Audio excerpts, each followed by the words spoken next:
L'heure est venue pour moi d'auto-évaluer mes compétences à l'issue de ces 24 heures de cours de chinois. Allez, c'est parti. Tout d'abord, je dois dire que j'utilise comme référence les critères du niveau A1.1 du CECRL. Première compétence, comprendre. Écoutez. Je peux comprendre des informations de la vie quotidienne pour des situations de communication très récurrentes, annonces publiques, météo, messages, informations répétitives, et pour répondre à des besoins concrets de la vie sociale. En toute honnêteté, pour ce premier critère qui est comprendre, écouter, je dirais plutôt non, ou alors vraiment en cours d'acquisition, parce que même si on a beaucoup travaillé l'écoute, il n'a pas vraiment travaillé l'écoute d'annonces publiques, de la météo ou d'informations répétitives comme il est mentionné dans ce critère. Donc je dirais plutôt non et éventuellement en cours d'acquisition pour les besoins concrets de la vie sociale. Ensuite, nous avons parler. Alors, tout d'abord, prendre part à une conversation. Donc le premier critère est je peux communiquer de façon très simple à condition que mon interlocuteur se montre compréhensif, parle très lentement et répète si je n'ai pas compris. Je dirais oui, j'en suis capable, mais à condition d'utiliser du vocabulaire qui a été vu en cours. Ensuite, je peux utiliser des expressions élémentaires de salutation et de congé. Oui, ça a été travaillé en cours, c'est un acte de parole qui a été vu en cours et oui, j'en suis capable. Je peux répondre à des questions simples sur des informations comme l'âge, l'origine, la langue ou le domicile. Oui, ça a été travaillé en cours, ça a d'ailleurs fait l'objet de 2 évaluations au cadre du cours, sous forme de production orale, sous forme de monologue et de dialogue en binôme, donc oui, ça j'en suis capable, c'est validé. Je peux comprendre, accepter, refuser, exécuter des instructions très simples. Je dirais plutôt non, ou alors il faudrait vraiment que les instructions soient vraiment extrêmement simples, mais je pense plutôt non, honnêtement. Je peux demander à quelqu'un des nouvelles et réagir.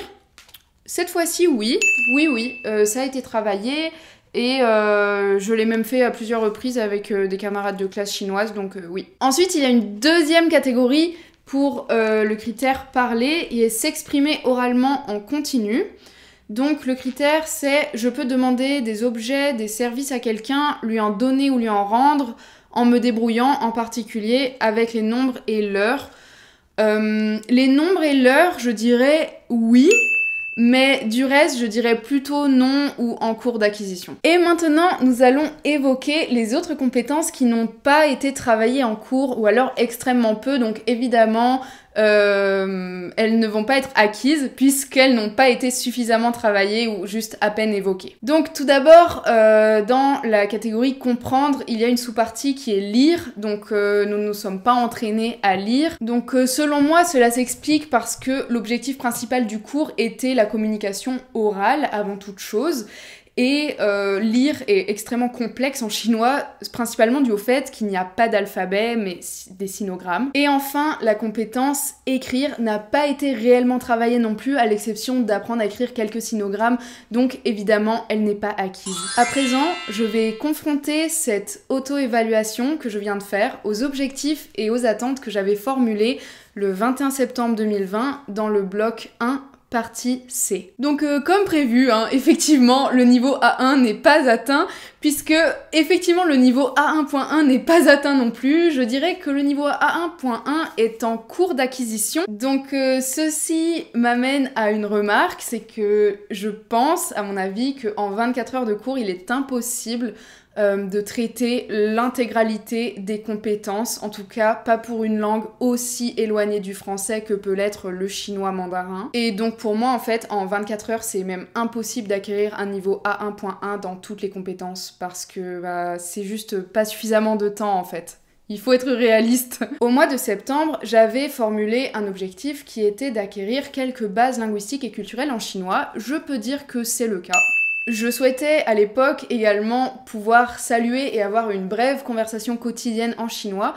Je pense également que c'est le cas, même si ça reste très réduit et très limité, je peux quand même dire certaines choses et comprendre certaines choses, donc c'est positif quand même. Et mon dernier objectif que j'avais mentionné à l'époque, ça avait été de garder un regard ouvert et bienveillant sur les enseignements et de rester motivée au long de mon apprentissage.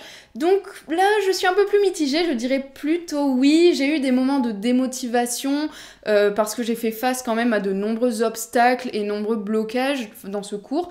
Mais au final, je pense avoir réussi à mettre en place les stratégies nécessaires pour finalement regagner davantage de motivation et progresser au fil du semestre. Donc dans l'ensemble, mon auto-évaluation correspond à mes objectifs et à mes attentes car je n'avais pas défini des objectifs ni des attentes trop élevées. Donc au final, c'est plus ou moins cohérent.